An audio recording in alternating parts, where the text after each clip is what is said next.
Hi everyone, this is a very spontaneous video. It's going to be not good quality because of the angle and the wrong lighting, but nevertheless, most importantly is to share with you this experiment and to share with you how actually this device, which is called a flash matrix, it's designed to convert high frequency and high voltage into DC output.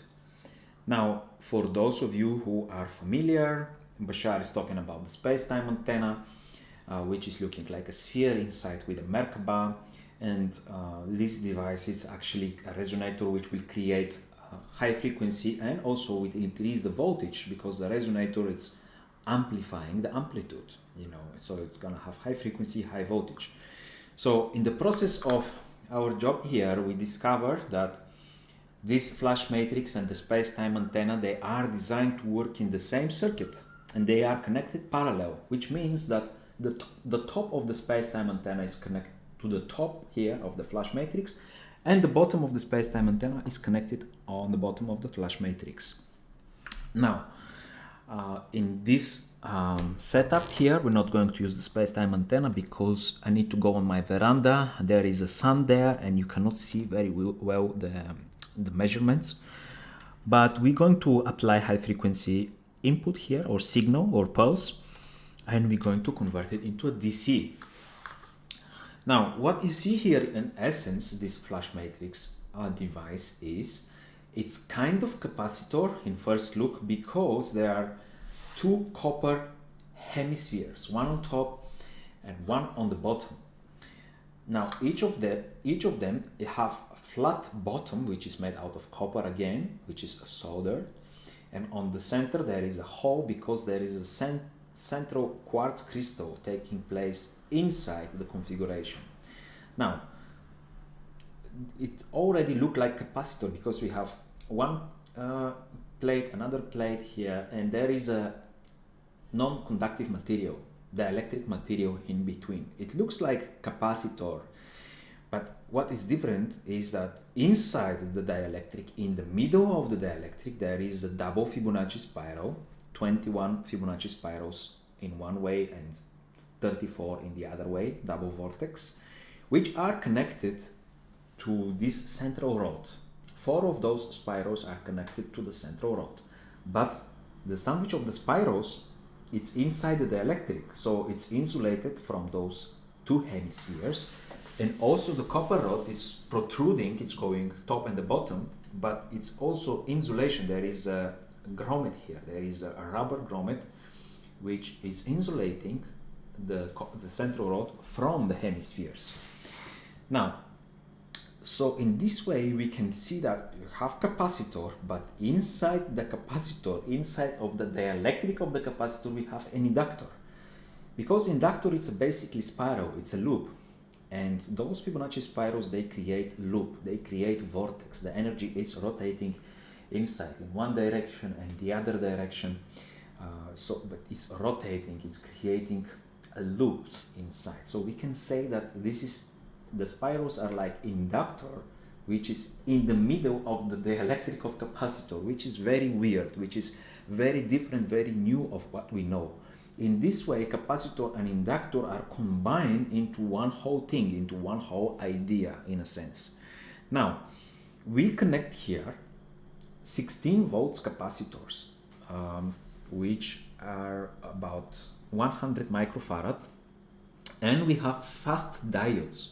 We have fast switching diodes which are switching very fast from one cycle to the other because we are using not 50 or 60 hertz, but we are using a megahertz from between 2 and 7 megahertz, which is it's happened to be the resonant frequency of this particular device.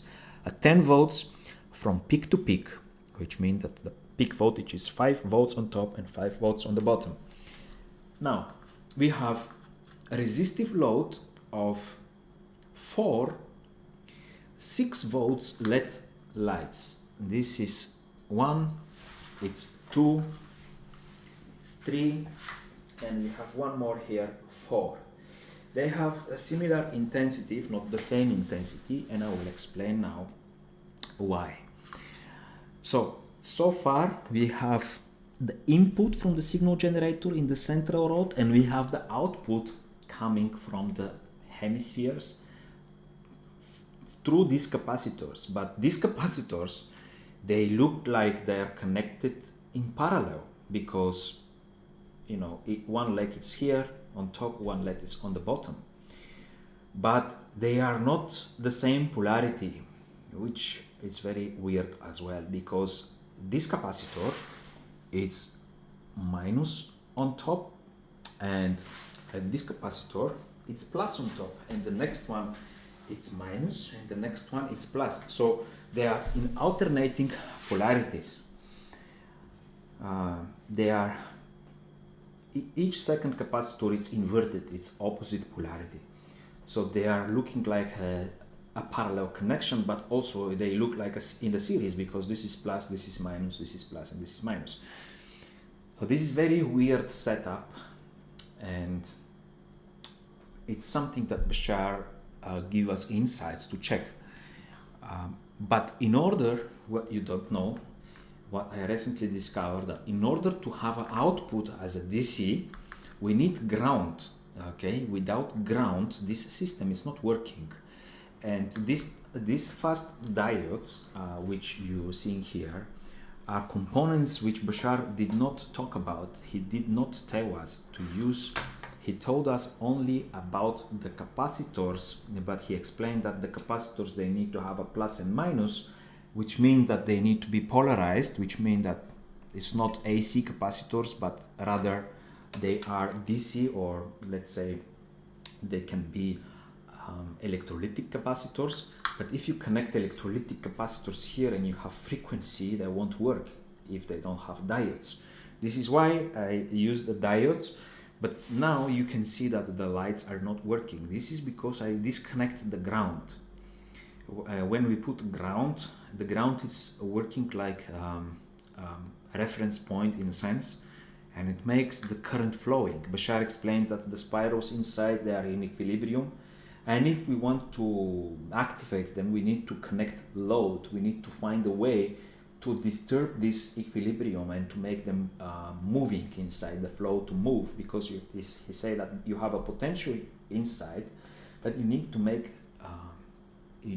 it move.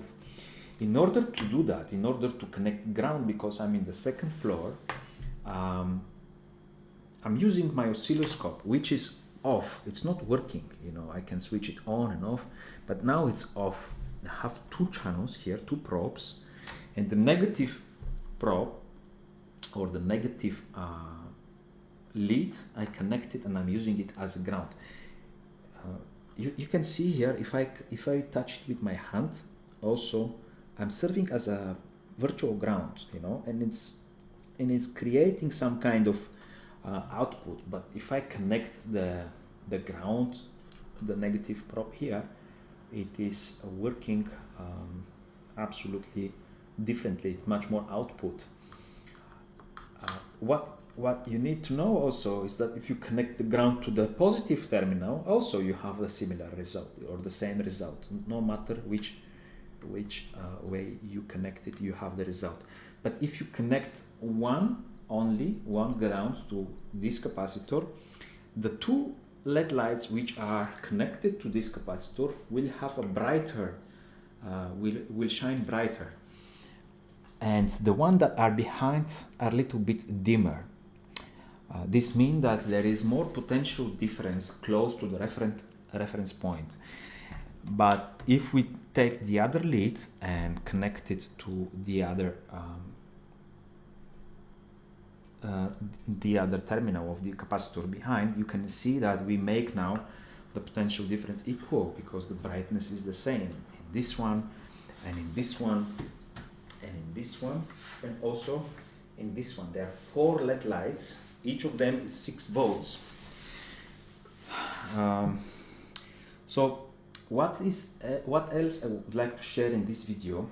It's very interesting. 3 days ago, an electrical engineer came and I showed him similar setup with this device, And he explained that this is looking like a half-bridge rectifier. He explained in this way you are rectifying only half of the cycle, as he understands. And if he explained that if you use this, which is a full bridge rectifier, we create this with him on the fly. We create two of those. We're using the same capacitor, the same capacitance and voltage, and the same fast diodes.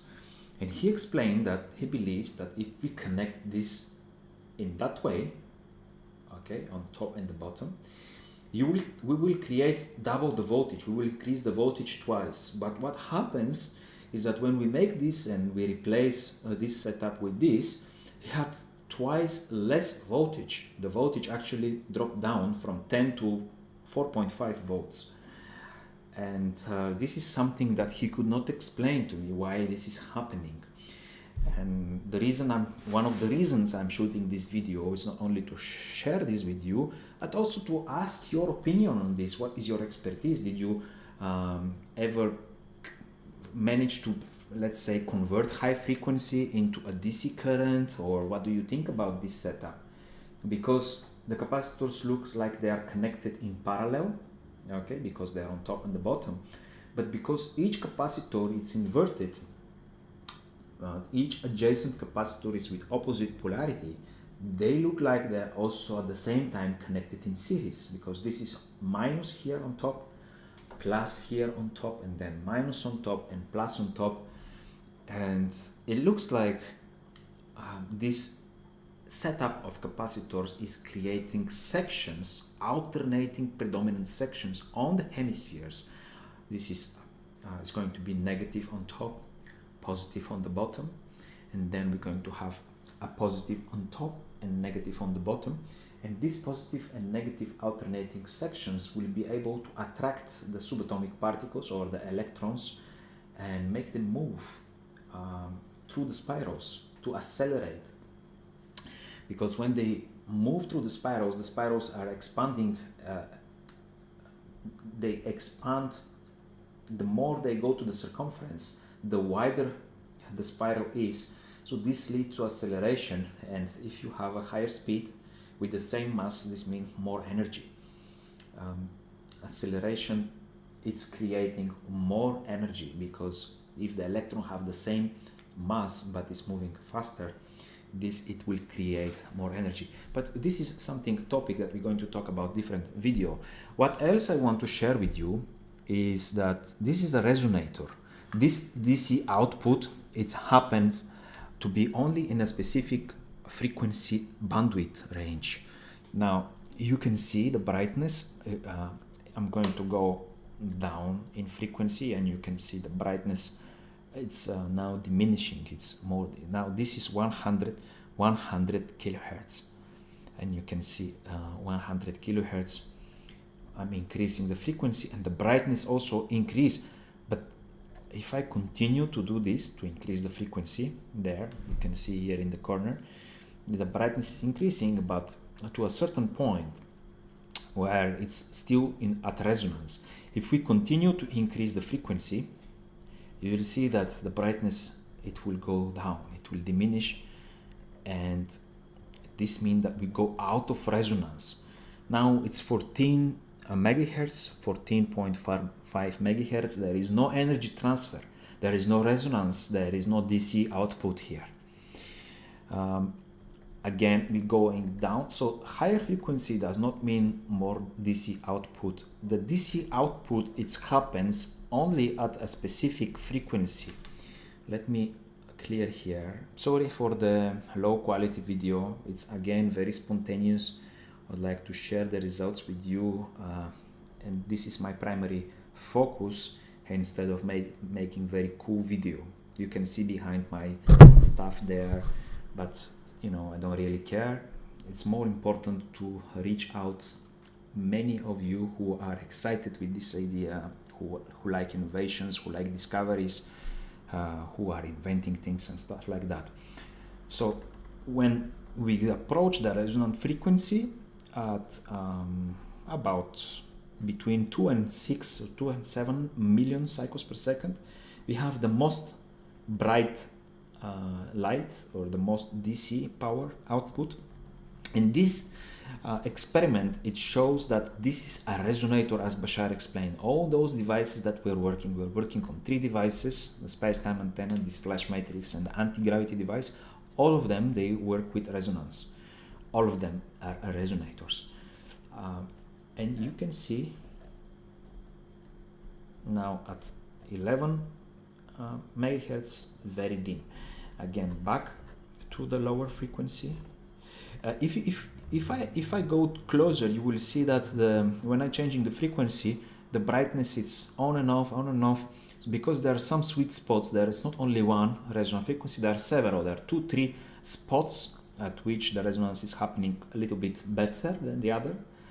But overall, the bandwidth is very wide. Between 2 and 7 million cycles per second, we have a good output.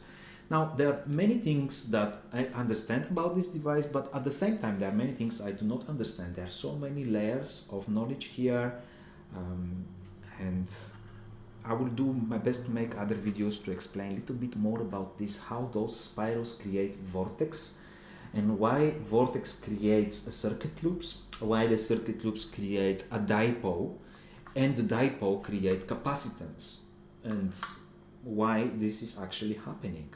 You know, why actually this, to explain why this actually is happening. But in this video, I would like to keep it simple and just to show you that it's possible to convert high frequency of several megahertz into a DC output using this weird, in a sense, bridge rectifier from Essasany, if you wish.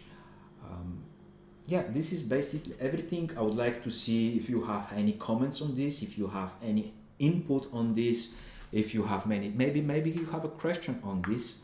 I should make more videos. There are many reasons I'm not doing it. Sometimes I'm just procrastinating, or you know, there are many different reasons, but I think it's better to make more video and to share with you a little bit more of what we have, like results and setups. But yeah, for this video, I'd like to keep it as simple as possible, and to just end it here. If you have any questions, if you have any input, I would like to see your comments. But basically, just the most important message here is that this is a resonator, as Bashar explained. It's working with the resonant frequency, it's converting high frequency into a DC output. It's a way to convert the output of the space-time antenna into useful DC current.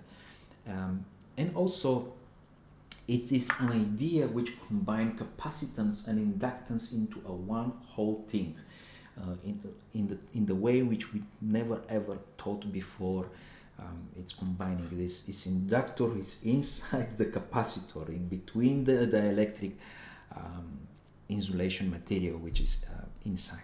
So let me know if you want to make different video to show you different setups. The other thing I would like to share maybe in the future video is to see how, when I detach those loads, those resistive loads, and when I'm applying the signal, the DC power here is going more than 16 volts. Those capacitors are 16 volts, but the DC here is going almost instantly to 19 volts. I do not have an explanation for that. When I connect the same input to this full bridge rectifier, then the DC is going almost instantly to 10 volts. Okay, I'm talking about this input of 10 volts peak to peak with this frequency. So it is going very quickly to 10 volts, and then very, very slowly it's building up until 15.3, almost 16 volts, but very slowly. While in this setup, it's building instantly, almost instantly, to 19 volts. And I do not understand why this is actually happening. So again, sorry about the low quality and the angle, but the most important is to see the experiment and to get in touch with the result and see what do you think about this. Thank you for watching, and I'm going to be very happy to make another video soon. See you in a while.